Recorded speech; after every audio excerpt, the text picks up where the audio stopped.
Igama lam ndinguSanele Nobhakata. Ndandihlala kweli khaya apha, ndandihlala nomamam waze watsha nendlu.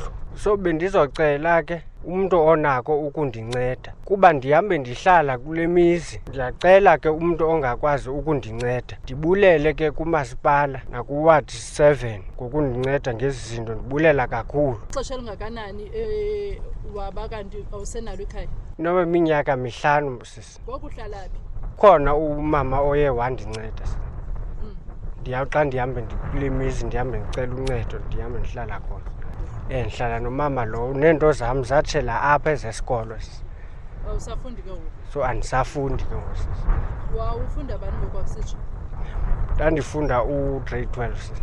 Awuna-ID? Ikhona sisi. Ikhona yona i-ID? Kuba sisi ndandingekaphumi esikolweni, kwakuphakathi enyakeni, so andanapasa nakakuhle after ndivele meko. Andaqhubeka sisi. Uthini umnqweno wakho? Umnqweno wam kuphinda ndifunde, ndiqhubeke, ndifezekise amaphupha wam.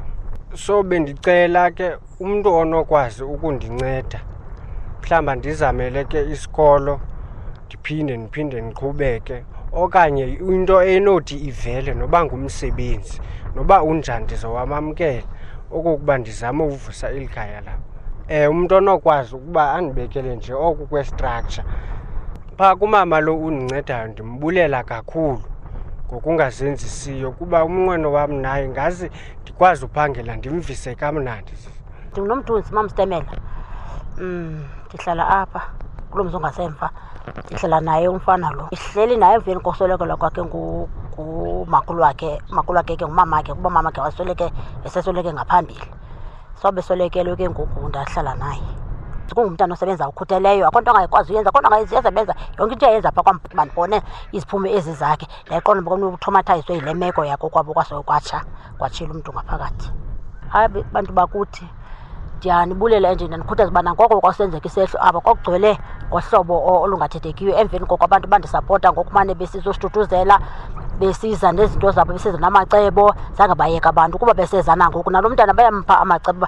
Ufunde Sanele ngumamakho lo uhlala kuye, ungathi ngumamakho ntontoni. Senje uba abantu banika umdla, bamkhuthaza, nam bandikhuthaza. Ndiphinde ke ngoku ndibulele ke ngoku kwi-Intsika, kuthiwa yintoni, kuthiwa yiVuyisile Mini. Ndibulele ke ngesi sehlo, nangoko kwehle isehlo ngoko babezile abantu baseVuyisile Mini lilisana nathi because babeze nayo nangoko i-food parcel kwakusanda kwenzeka isehlo, incedisana into yoba abantu abangenayo bezosithuthuzela bafumane iti baphunge. Yayizile nangoko. Izo kwesibini ke ngoku ndizama ukuthi ndiba mangazibini kuyo.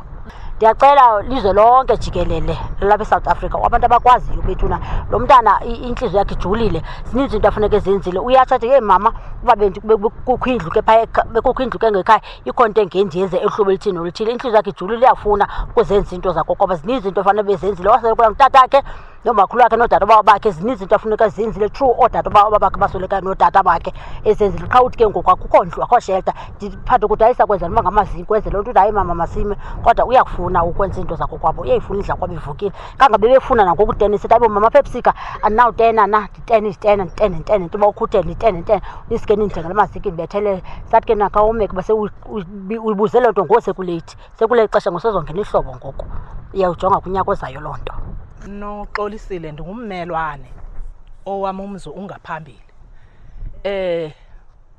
Ndinesicelo ngoSanele ukuba wonke umntu onokwazi ukumnceda angamnceda ngalo uncedo naluphi na analo, ngoba uSanele ngumntana okhule phakathi kwekhaya elihlelelekileyo.